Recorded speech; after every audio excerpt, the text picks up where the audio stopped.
नमस्कार। किसी किसी व्यक्ति की वाणी में आशीर्वाद भी होता है और श्राप भी होता है।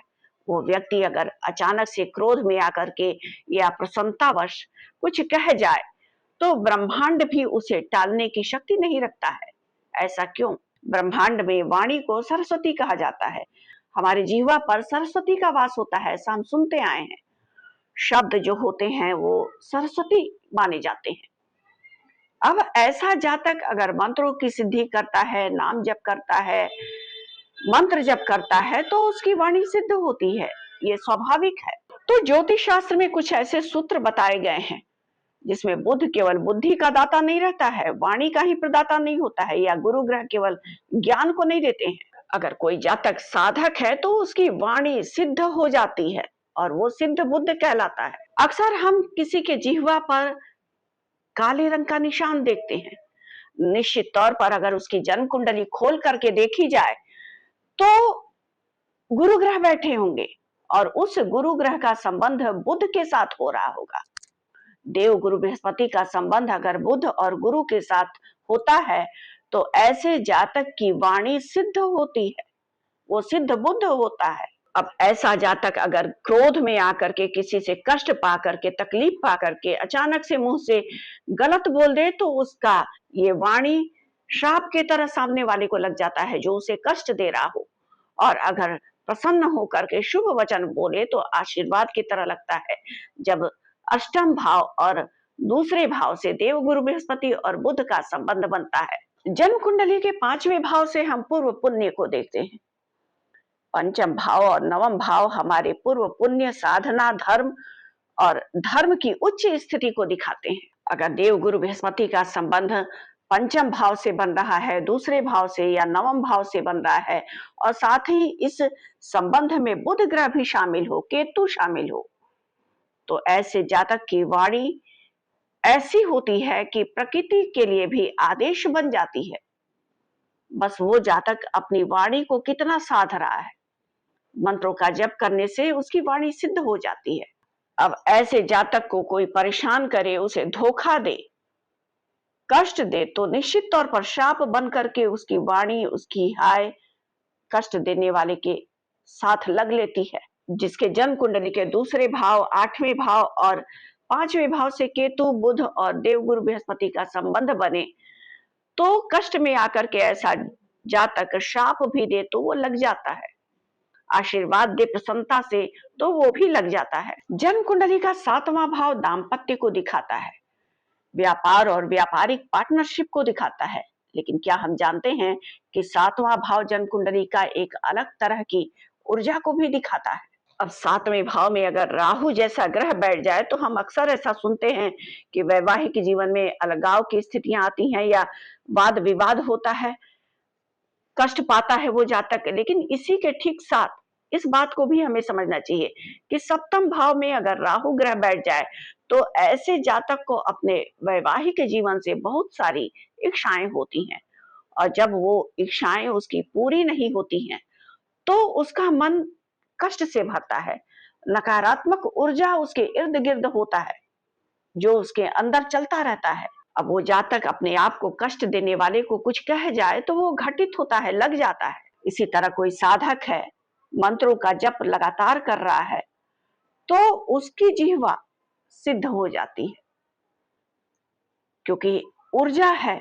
अब उस ऊर्जा को हम सकारात्मक बना रहे हैं या नकारात्मक, ये हमारे ऊपर निर्भर करता है।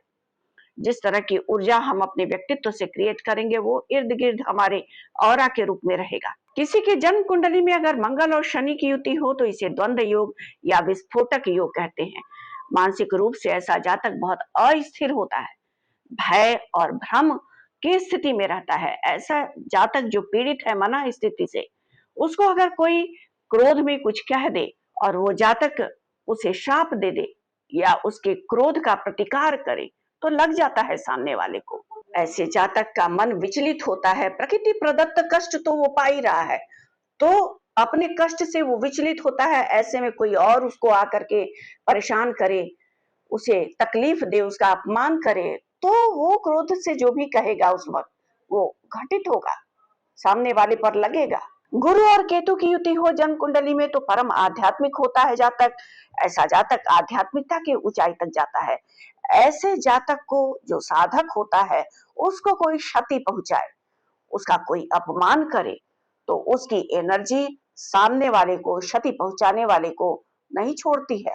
अगर किसी के जन्म कुंडली के दूसरे भाव में गजकेसरी योग बना है, गुरु और चंद्रमा की युति सर्वश्रेष्ठ युति होती है, तो ये युति कार्मिक ऋण को भी दिखाता है और ईमानदारी, उन्नति, सफलता, प्रसिद्धि को भी दिखाता है। ऐसे जातक बहुत ईमानदार होते हैं, धर्मशील होते हैं, और ऐसे जातक को अगर कोई परेशान करता है तो इसका श्राप और आशीर्वाद दोनों लगता है, क्योंकि गुरु और चंद्र की युति उच्च कोटि की युति होती है।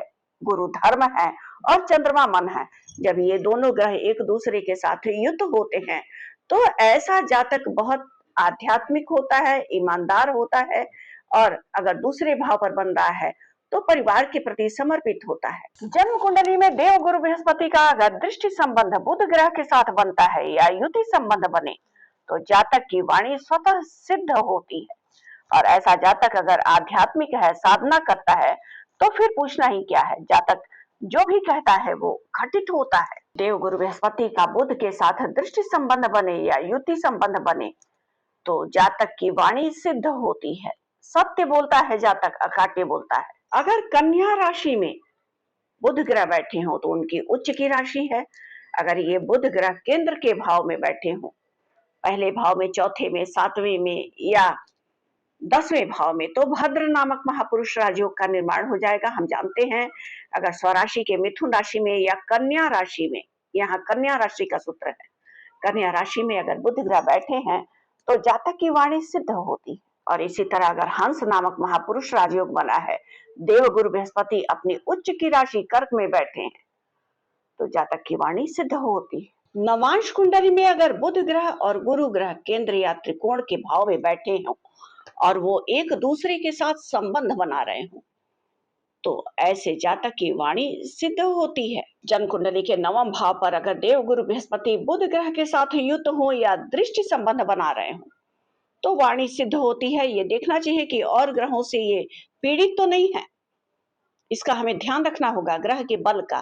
तो ऐसा जातक कुछ अचानक से कहेगा तो वो घटित होगा, और वही बात अगर प्लानिंग करके, सोच समझ करके कहा जा रहा है तो वो नहीं घटित होगा। अगर किसी के जन्म कुंडली में इस तरह के ग्रह योग बने हैं और वो जातक अपनी वाक क्षमता का दुरुपयोग कर रहा है तो ये वाक सिद्धि का जो योग होता है वो धीरे धीरे क्षीण होता है। जन्म कुंडली का दूसरा भाव मजबूत है जो वाणी का भाव है, और देव गुरु बृहस्पति का अगर बुध के साथ संबंध बन रहा है या नवम पंचम भाव जो भाग्य धर्म को दिखाता है, पूर्व पुण्य को दिखाता है, उसका एक दूसरे के साथ संबंध बन रहा है, तो समझना चाहिए कि आपकी वाणी सिर्फ वाणी नहीं है, ये सिद्ध वाणी है। वाक क्षमता में आपके अद्भुत शक्ति समाहित है। महान तपस्वियों ने पहले मौन को साधा, फिर वाणी को साधा। उन्होंने तप किया, मंत्रों का जप किया, वाणी स्वतः सिद्ध हो गई। तभी उनकी वाणी से क्रोध के वशीभूत कुछ निकलता था वो भी घटित होता था, और ऐसे भी आशीर्वाद दे तो भी लगता था। वाणी अगर सिद्ध होती है तो उस जातक का हर शब्द कर्म बन जाता है। देव गुरु बृहस्पति और बुध का संबंध हो, पंचम और नवम भाव के साथ इन ग्रहों का जुड़ाव हो, संबंध हो, तो निश्चित तौर पर जातक की वाणी सिद्ध होती है। तो वाणी का दुरुपयोग करने से बचना चाहिए। आज के लिए बस इतना ही। अगर आपको हमारा वीडियो पसंद आया हो तो हमारे वीडियो को लाइक करना ना भूलें और हमारे चैनल को सब्सक्राइब करना बिल्कुल भी ना भूलें।